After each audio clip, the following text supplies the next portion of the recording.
첫날인 지난달 29일 사전투표소에서 배우자 명의로 대리투표를 한 혐의를 받는 선거사무원이 오늘 영장실질심사를 받았습니다. 뭐라고 말했을까요? 함께 보시죠. 왜 대리투표하셨습니까? 죄송합니다. 남편과 공모하셨습니까? 아닙니다. 죄송합니다. 불법인 거 알고도 계획하신 건가요? 전혀 몰랐습니다. 성립도 혹시 계획하신 건가요? 죄송합니다. 전혀 그런 거 아닙니다. 그럼 당일에 결정을 하신 건가요? 순간에 잘못 선택을 했습니다. 이전에 죄송합니다. 선거사무원 근무하실 때도 대리투표 하신 적이 있으신가요? 전혀 아닙니다. 그럼 왜 하신 건가요? 죄송합니다. 예, 김수희 변호사 나오셨어요.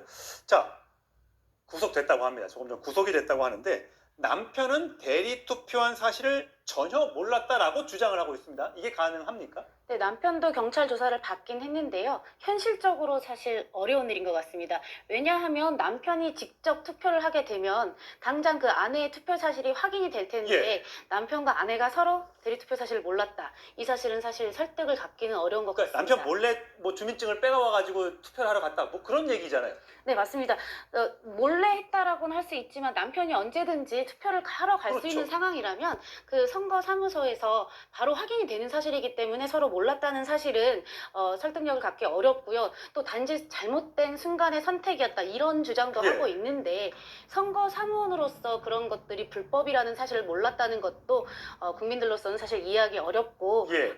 재판부도 설득하기 어려울 것으로 보입니다. 저런 경우엔 처벌은 어떻게 되는 거예요? 네, 처벌 수위가 낮지 않습니다. 공직선거법 제248조에서는 사위투표에 대한 규정을 두고 있어요. 사위투표가 뭡니까? 네, 거짓으로 투표를 한다는 아. 거죠. 성명을 사칭하거나 신분증명서를 위조해서 투표를 하게 되는 경우에 징역 5년 이하, 벌금 1,000만 원 이하를 병과할 수 있도록 예. 되어 있습니다. 적지 않은 처벌 수위입니다. 예. 또한 이런 박 씨 같은 선거사무 업무를 하고 있는 공무원들은 가중처벌하도록 하고 있는데요.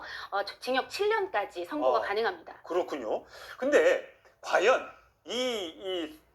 저 피의자가 이번 한 번만 그랬을까? 과거에는 혹시 그러지 않았을까? 근데 이분이 과거에도 이렇게 활동을 한 적이 있었다면서요. 예, 맞습니다. 지난 22대 국회의원 선거 때에도 그 삼성 이동 사전투표소에서 사전투표 그 선거사무원으로 일했다고 합니다. 예. 그래서 이번 경찰은 그때에도 이러한 사실이 없었는지 조사한다고 합니다. 근데 이게 사실 이미 남편 이름으로 투표한 거잖아요. 본인은 결국 본인 신분증으로 투표를 못했지만 남편 명의로는 투표했잖아요. 네, 누군가를 맞습니다. 찍어서 넣었을 텐데 그걸 어떻게 찾아내서 무효표로 만들 수 있는